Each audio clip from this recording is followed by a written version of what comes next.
the never-ending saga of Prince Harry and Meghan Markle. Just when you thought the drama had settled, Vanity Fair swoops in with a deep dive into their post-monarchy struggles, because being rich, famous, and living in a Montecito mansion is just so hard. Let's start with Meghan's workplace reputation. According to the article, her employees on various projects, yes, including that oh-so-impactful podcast Archetypes, were reportedly so stressed that some needed long-term therapy. Really? We're talking about producing a podcast, not surviving a war zone, but apparently the working environment was really, really, really awful. And when someone repeats really 3 times, it's serious. One former staffer, clearly unimpressed, compared Meghan's leadership style to a game of checkers. Not even chess, ouch. Essentially, if you weren't useful, you were out, thrown to the wolves at any given moment. Sounds eerily familiar to those Buckingham Palace bullying allegations that somehow poofed into thin air. Palace staffers had complained about Meghan's alleged harsh treatment, but when the investigation wrapped, the results mysteriously disappeared. Nothing to see here, folks.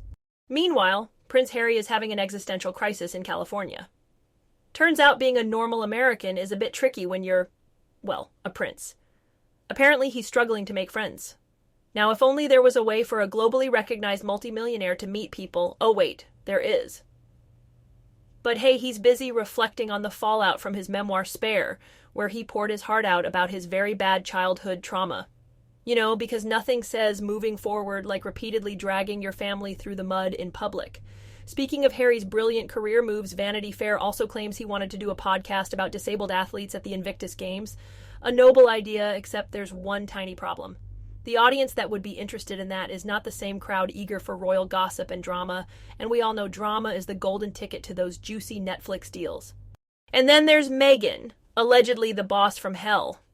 "You don't tell the couple no," said one former employee, who eventually pieced out because they just couldn't live with themselves anymore. One source even suggested that Meghan could actually improve her public perception if she just acknowledged her own shortcomings instead of constantly positioning herself as a victim. But that would require some self-awareness and, let's not get ahead of ourselves. As for Harry, Vanity Fair paints him as the guy who just wants to kiss babies, do charity, and avoid money worries. The problem? That doesn't quite align with Meghan's apparent goal of next-level fame. One insider suggested he'd be happier fading into the background, but Meghan? Not so much. So here we are, 5 years post-Megxit, and the Sussexes are still playing the game, whether it's checkers, chess, or just rolling the dice on public sympathy.